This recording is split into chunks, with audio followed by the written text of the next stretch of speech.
السلام عليكم ورحمة الله تعالى وبركاته. تحية طيبة لجميع متابعينا الكرام ولكل من التحق بنا مؤخرا.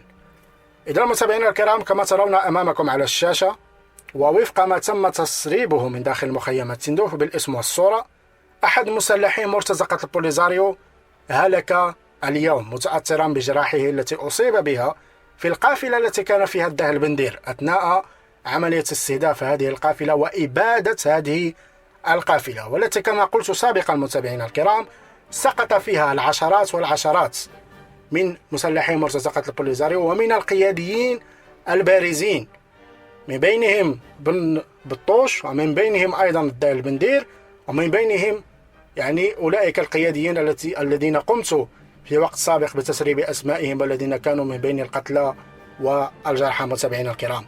فالآن بن بطوش تدخل النظام العسكري الجزائري من أجل إرساله إلى إسبانيا بإدخاله بتلك الطريقة المافيوية بهوية مزورة بصرف ملايين الدولارات في مستشفيات إسبانيا من أجل إنقاذ حياته البائسة.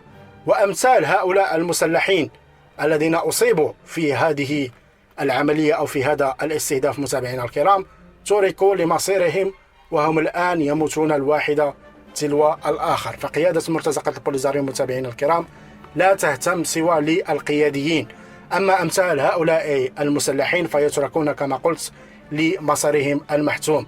وأيضا هناك مثال ديال ذاك المسلح المرتزق اللي سميتو ميشان والذي فقد عينه في المنطقة العازلة وتنكرت له قيادة مرتزقة البوليزاريو، والآن العائلة ديالو تتوسل وتعتصم أمام مقرات ديال عصابة مرتزقة البوليزاريو التي أرسلته إلى الجحيم، أرسلته إلى مصيره المحتوم وتنكرت له فيما بعد.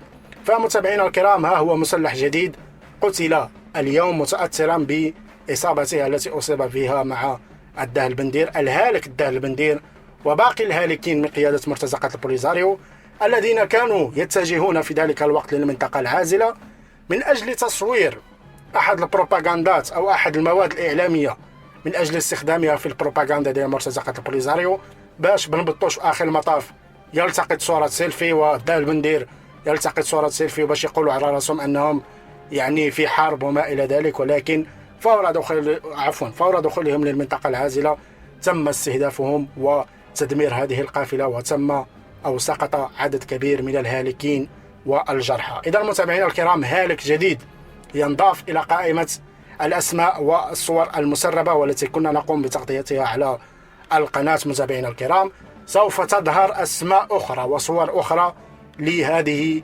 المحاولات العبثية التي كان يحاول مرتزقة البوليزاريو في السابق القيام بها في المنطقة العازلة وفشلوا فشلا ذريعا. متابعينا الكرام، ونحن الآن على أبواب السنة من عملية القرقرات الناجحة والاحترافية التي قامت بها القوات المسلحة الملكية. إذا متابعينا الكرام، أراكم في فيديو قادم، والسلام عليكم ورحمة الله تعالى وبركاته.